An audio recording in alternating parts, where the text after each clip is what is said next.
इस कार्यक्रम में ओबीसी मोर्चे को कवर करने के लिए आज मेरी मीडिया के भी तो ज्यादा आए हैं ना, हर बार से ज्यादा आए। लग रहा है करवट बदल रहा है, देखो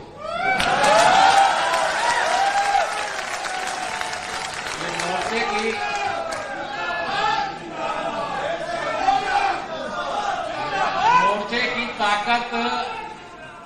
मोर्चे की ताकत 2027 का संदेश है। तैयार होना तो 2027 के लिए देखकर कुछ लोग हाथ उठा रहे हैं, कुछ लोग नहीं उठा रहे हैं। तैयार हो ना?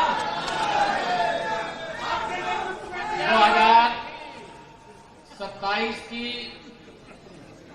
जोरदार तैयारी शुरू कर दीजिए। अगर मैं समाजवादी पार्टी का नाम नहीं लूंगा तो मुझे लगता है मेरी कार्य समिति में कुछ अधूरापन रहेगा। अभी कल आप लोगों ने अखबार में भी पढ़ा होगा और देखा भी होगा, समाजवादी पार्टी को मैं समाप्तवादी पार्टी कहता हूं। कांग्रेस का मोहरा बन चुके सपा बहादुर श्री अखिलेश यादव जी ने बहुत योजनाबद्ध तरीके से पिछड़ों को भी, दलितों को भी पहला धोखा देकर के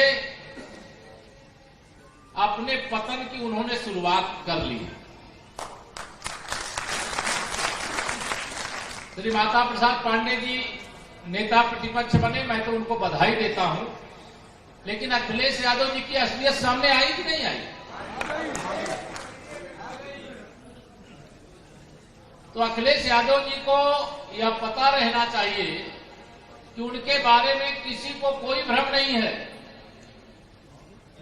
उत्तर प्रदेश के अपराधियों के, माफियाओं के, भ्रष्टाचारियों के अगर कोई सरगना है तो श्री अखिलेश यादव जी एंड कंपनी है। सही है? अगर कभी वो ये कहे कि समाजवादी पार्टी का और अपराधियों से रिश्ता कभी खत्म हो सकता है क्या? जोर से बताओ, खत्म हो सकता है क्या? अगर रिश्ता खत्म हो गया तो मुझे समाप्त करने की जरूरत ही नहीं पड़ेगी। अगर सपा का अपराधियों से, माफियाओं से, दंगाइयों से रिश्ता खत्म हो गया, भ्रष्टाचारियों से रिश्ता खत्म हो गया तो सपा अपने आप ही समाप्त हो जाएगी। फिर हमें आपको मेहनत ही नहीं करनी पड़ेगी। लेकिन अभी मेहनत जो करना बाकी है, हमें कोई गलतफहमी नहीं पालना। इन्होंने बहुत झूठ बोला लोकसभा के चुनाव में, बोला कि नहीं बोला? ऐसा झूठ बोला, ऐसा झूठ फैलाया कांग्रेस के मोहरे श्री अखिलेश यादव जी ने कि संविधान खत्म कर दिया जाए। बाबा साहब भीमराव अंबेडकर जी के द्वारा इस देश के पिछड़ों को, दलितों को, आदिवासियों को, वंचितों को जो शक्ति दी गई है, उसे हम लोग खत्म करने वाले लोग नहीं, हम उसे मजबूत बनाने वाले लोग। जो खत्म करने वाले थे उनके साथ तो अखिलेश जी आप चले गए। इस देश में आपातकाल किसने लगाया और उसके साथ कौन शामिल हुआ? तीसरी बार पिछड़ी जाति से आने वाले माननीय नरेंद्र मोदी जी देश के प्रधानमंत्री नहीं बनने पाए, इसके लिए पिछड़ों की बात करने वाले, दलितों की बात करने वाले श्री अखिलेश यादव ने कोई कमी छोड़ी है क्या? लेकिन उन्होंने पूरी ताकत लगा के देख लिया। विदेशी शक्तियों के इशारे पर नाचने वाली कांग्रेस पार्टी जो चाहती है वह श्री अखिलेश यादव जी से बुलवाती है। लेकिन सबके बाद भी मैं उत्तर प्रदेश की जनता को भी धन्यवाद देता हूं। हमारा तो मानना है कि उत्तर प्रदेश में 70 से अधिक लोकसभा और 300 से अधिक विधानसभा पे भारतीय जनता पार्टी का अधिकार है, जनता के आशीर्वाद है कि नहीं बताओ? ये झूठ बोल करके हमारे लोगों को गुमराह किया, अफवाह फैला। लेकिन असलियत सामने आने में देर नहीं लगती और असलियत इनकी सामने आना शुरू हो गई। श्री राहुल गांधी जी की गरीबों के हमदर्द, देश के लिए दिन रात परिश्रम करने वाले, गरीबों के जीवन को खुशहाल बनाने वाले माननीय नरेंद्र मोदी जी से उनकी तुलना हो सकती है क्या? अब पूरी ताकत लगाई कांग्रेस तो 99 पे जाके अटक गई। भारतीय जनता पार्टी अकेले 240 सांसद जिता करके लाई। कितने? देखिए, हमको और अधिक खुशी होती अगर हम 272 प्लस होते। इसका मलाल हमें भी है, मुझे लगता है आप सब लोगों को भी है कि नहीं? मोदी जी को हिंदुस्तान कमजोर देखना नहीं चाहता। देश का पिछड़ा वर्ग तो, अनुसूचित वर्ग, आदिवासी वर्ग तो किसी भी कीमत पर मोदी जी को कमजोर नहीं देखना चाहता। बताओ सही है कि नहीं? लेकिन इस बार हम लोग चूक गए, लेकिन अब फिर कभी नहीं चूकेंगे। तैयार हो ना इसके लिए? भारतीय जनता पार्टी ही वर्तमान है, भारतीय जनता पार्टी ही भविष्य है। भारतीय जनता पार्टी सबका साथ, सबका विकास करती, सबको सम्मान देती है।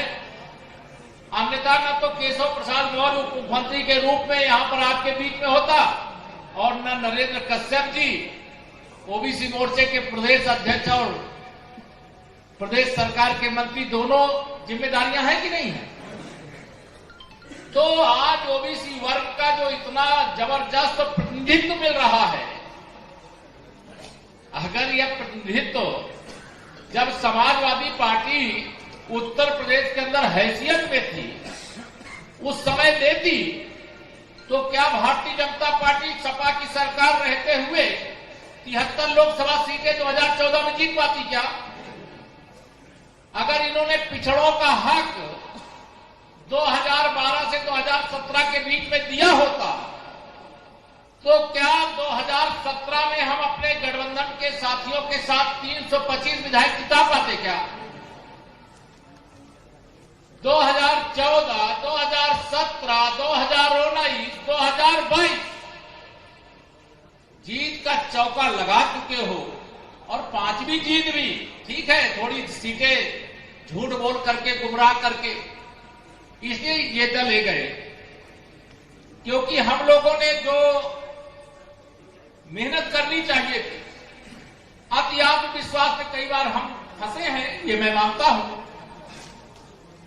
लेकिन हमें यह सदा ध्यान में रखना चाहिए, चुनाव सदा पार्टी लड़ती है और पार्टी ही जीतती है। 2014 में सरकार थी क्या भाजपा की? बताओ, थी क्या? जीते थे कि नहीं जीते थे? 2017 में सरकार थी क्या? जीते थे कि नहीं जीते थे? लेकिन जब सरकार नहीं थी तब जीते, और जब सरकार आ गई तो थोड़ा सोचेंगे अब तो हम सरकार के बल पे चुनाव नहीं जीता जाता, पार्टी ही लड़ती है, पार्टी ही जीतती है।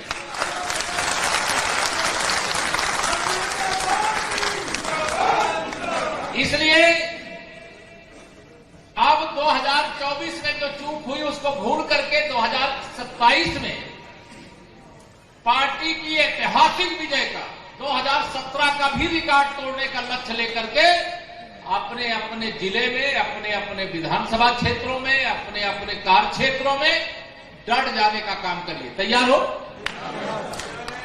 एक और मैं निवेदन करूंगा,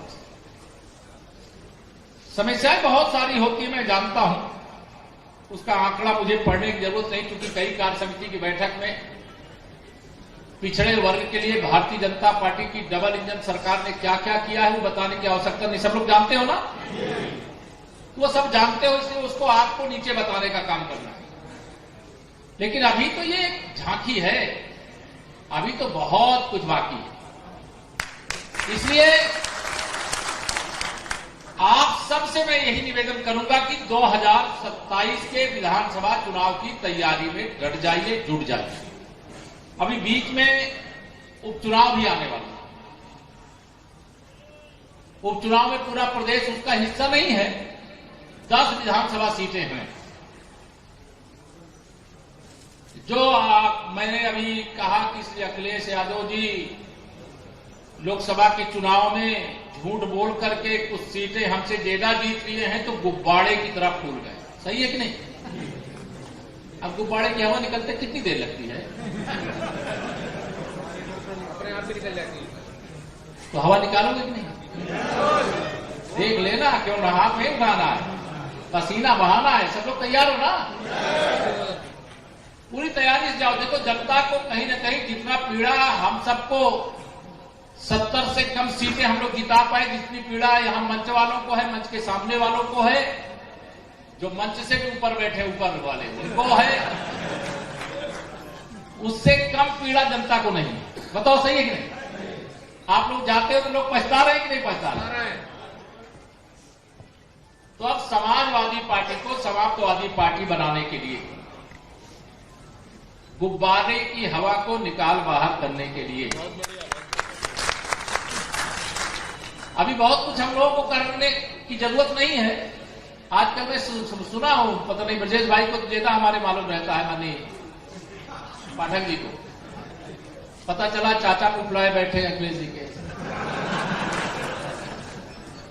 2 और नेता लाइन में ओबीसी के लगे थे कि उनको नेता प्रतिपक्ष बनाया जाएगा, वो मुफलाए बैठे हैं। अभी सपा में जैसे लगता है एक और भगदड़, बड़ी भगदड़ मचने वाली। अब भागेंगे अखिलेश यादव जी के कर्मों से, आरोप को लगाएंगे भारतीय जनता पार्टी पर। यह भी ध्यान रखें, हारेंगे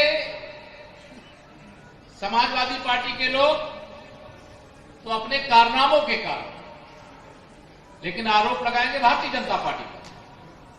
लेकिन हम सब कार्यकर्ता मित्रों को मैं यही निवेदन करूंगा, कार्य समिति में जो प्रस्ताव आया है, जो विषय आए हैं, केवल भाषण सुनना, ताली बजाना और मतलब बहुत आप अभिनंदन करते मेरा या मंच में जो बैठे हैं, उतना ही हमारा लक्ष्य नहीं। हमारा लक्ष्य बहुत बड़ा, भारत को दुनिया में नंबर 1 बनाना है कि नहीं बनाना? मोदी जी ने कहा है विश्व में भारत को नंबर 1 बनाना है, और भारत के पास नंबर 1 बनने की ताकत है। समाज और सरकार दोनों एक दूसरे के पूरक हैं। जैसे कोई रथ हो, उसमें एक पहिया हो तो क्या रथ चल सकता है क्या?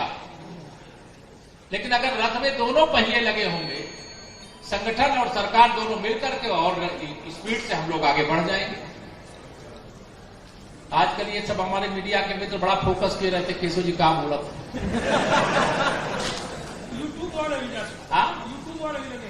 वहां बहुत फेंकू लोग हैं, दिन भर फेंकते रहते हैं। देखिए, एक बात बताऊं मैं आपको, बहुत यूट्यूब में क्या चल रहा है, सोशल मीडिया में क्या चल रहा है, मीडिया में क्या चल रहा है, उससे कभी प्रभावित मत होना।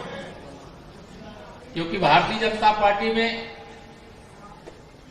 जो मीडिया या सोशल मीडिया में चल रहा होता है वह अलग होता है, और जो होना होता है वो अलग होता है। इसलिए कभी उससे प्रभावित नहीं होना। एक बात से सतर्क रहिए, आजकल सोशल मीडिया के प्लेटफॉर्म पर जो आत्मनिर्भर भारत को नहीं देखना बर्दाश्त कर पा रहे हैं, वह विदेशी शक्तियां भी कांग्रेस के साथ लग करके, कांग्रेस के मोहरे श्री अखिलेश यादव जी के साथ लग करके दिन भर दुष्प्रचार करते हैं कि नहीं करते? और आप लोग सोते रहते हो। अगर कोई भी गलत चीजें कहीं पोस्ट करता है तो मैं जानता हूं कि अगर आप आक्रमण शुरू कर दोगे तो मैदान छोड़ करके भाग जाएगा। बताओ सही है कि नहीं?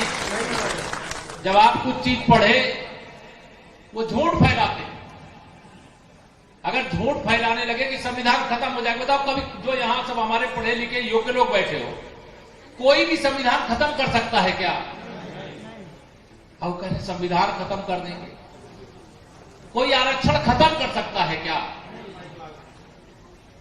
न संविधान खत्म हो सकता है, न आरक्षण खत्म हो सकता है और न भाजपा खत्म हो सकती है, ध्यान रखिए।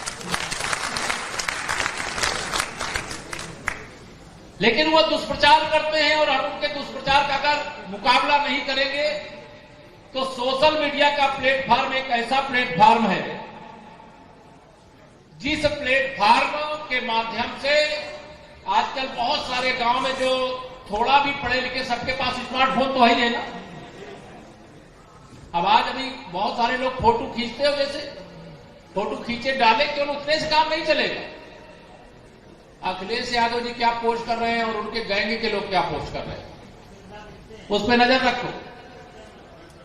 श्रीमती सोनिया गांधी जी के सुपुत्र क्या पोस्ट कर रहे हैं, उनके लोग क्या पोस्ट कर रहे हैं, उस पर नजर रखो।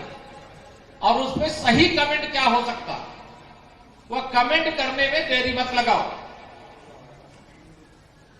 अगर वह हमारे खिलाफ, हमारे नेता के खिलाफ दुष्प्रचार करेंगे तो हम सही बात तो उनके प्लेटफॉर्म पर लिख ही सकते कि नहीं लिख सकते। कितने लोग लिखते हो बताओ। अरे यार हम तो कई बार चेक करते हैं, उसमें हमें भाजपा वाले कहीं मिलते नहीं।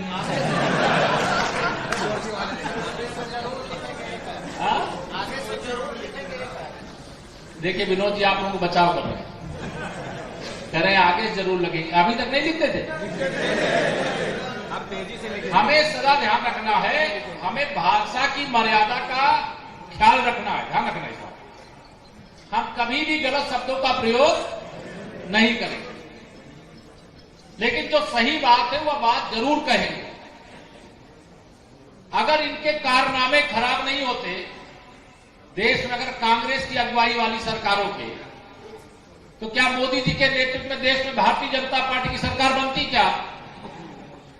अगर समाजवादी पार्टी ने ईमानदारी से प्रदेश की सेवा की होती तो क्या भारतीय जनता पार्टी को इतने प्रचंड बहुमत के साथ अवसर मिलता क्या? इन्होंने अच्छा नहीं किया, इसलिए जनता ने हमें आशीर्वाद दिया, अवसर दिया। इस बार केवल झूठ के सहारे उन्होंने विजय प्राप्त की है, परिश्रम के सहारे विजय प्राप्त नहीं की है, नीतियों के सहारे विजय प्राप्त नहीं की है, गरीबों के कल्याण के मुद्दे पर विजय प्राप्त नहीं की है, पिछड़ों के हितों के लिए बिना भेदभाव के काम उन लोगों ने कभी नहीं किया। अब आप सब जानते हो, जैसे ही श्री अखिलेश यादव जी को कोई मौका मिलता है तो सीधे पता नहीं उनको मेरे ऊपर ही निशाना लगाते कि नहीं? अब इससे आपको लगता नहीं है कि अगर वो पिछड़े वर्ग को बर्दाश्त कर पावे तो मेरे ऊपर निशाना लगावेंगे क्या? उनको ओबीसी का कोई भी नेता हो, एससी का कोई भी नेता हो, गरीबों का कोई भी नेता हो, उनको बर्दाश्त ही नहीं है। इसलिए मैं आप सब लोगों को यहां पर आह्वान करूंगा, ये बहुत बड़ी जिम्मेदारी आप सबके कंधे पर है। उत्तर प्रदेश में 50% से अधिक पिछड़ा वर्ग है, 20% से अधिक हमारा अनुसूचित वर्ग है। सामान्य वर्ग को तो ये माना जाता, कई बार विरोधी भी हमारे लिए कहते हैं कि तो अगड़ों की पार्टी कहते हैं कि नहीं कहते? अब पिछड़ा भी हमारे साथ, अगड़ा भी हमारे साथ, एससी भी हमारे साथ, तो ये हरा पाएंगे क्या? तो मैं आप सब लोगों को आज प्रदेश कार्य समिति में इतनी बड़ी संख्या में ऐतिहासिक सफलता के लिए मैं प्रदेश की संपूर्ण टीम को बहुत बधाई देता हूं। सामने बैठे हुए भी सभी वरिष्ठ साथियों को, सब जिम्मेदार लोग, बहुत योग्य हो। और एक बात ध्यान रखना, आपके उज्जवल भविष्य की गारंटी है, मैं बता दे रहा हूं। बहुत अपेक्षाएं मन में होती हैं, कई बार पूरी नहीं होती है तो लगता है कि अच्छा हमको इस लक्ष्य को लेकर के आए थे, ये लक्ष्य हमारा पूरा नहीं हुआ तो हम जाएंगे, अब आराम करेंगे। नहीं, हम और काम करेंगे। अगर हमारी ओर नजर नहीं गई है तो हमारी ओर पार्टी की नजर जाए, इसलिए और अच्छा काम करेंगे। और पार्टी देखिए मैं सही बता रहा हूं, उत्तर प्रदेश सहित देश के 13 राज्यों में भारतीय जनता पार्टी के मुख्यमंत्री हैं और उप मुख्यमंत्री तो हैं ही साथ में। 15 राज्यों में हमारे, जहां हम मुख्यमंत्री नहीं, हमारे मुख्यमंत्री नहीं है, सहयोगी दल के मुख्यमंत्री हैं और हमारे उप मुख्यमंत्री हैं, उसमें से मैं जानता हूं 75%, 80% से ज्यादा लोग ऐसे होंगे जो आज मुख्यमंत्री और उप मुख्यमंत्री और मंत्री बने हुए बैठे हैं, बनने से पहले उनको नहीं मालूम था कि वो बनने वाले हैं। हाँ, जैसे माननीय नरेंद्र मोदी जी के नेतृत्व में हमारी सरकार बन रही, तो प्रधानमंत्री माननीय मोदी जी बनेंगे, यह तो पूरा देश और दुनिया जानती है। और तीसरी बार सरकार बनाने का यह सौभाग्य अगर प्राप्त हुआ है स्वतंत्र भारत के इतिहास में, तो वह माननीय नरेंद्र मोदी जी के नेतृत्व में भारतीय जनता पार्टी को प्राप्त हुआ है। थोड़ी देर में हमारे माननीय मुख्यमंत्री जी का भी आगमन होने वाला है। आप सब लोगों से मेरा एक ही आह्वान है, एक ही अपील है, उपचुनाव और 2027 के चुनाव की तैयारी में जुट जाइए। अभी एक बेटी ने ओलंपिक में कल कांस्य पदक जीता, उस बेटी ने, उस पत्रकार मित्रों ने पूछा कि तुम्हारा जब निशाना लगा रही थी ध्यान कहां था? तो उन्होंने कहा भगवान श्री कृष्ण जैसे अर्जुन से कह रहे थे कि कर्म करो फल की इच्छा मत करो। तो कर्म करो, फल की इच्छा मत करो, वो तो भगवान देगा, पार्टी देगी, पार्टी नेतृत्व देगा। यही निवेदन करके देता हूं अपनी वाणी को विराम।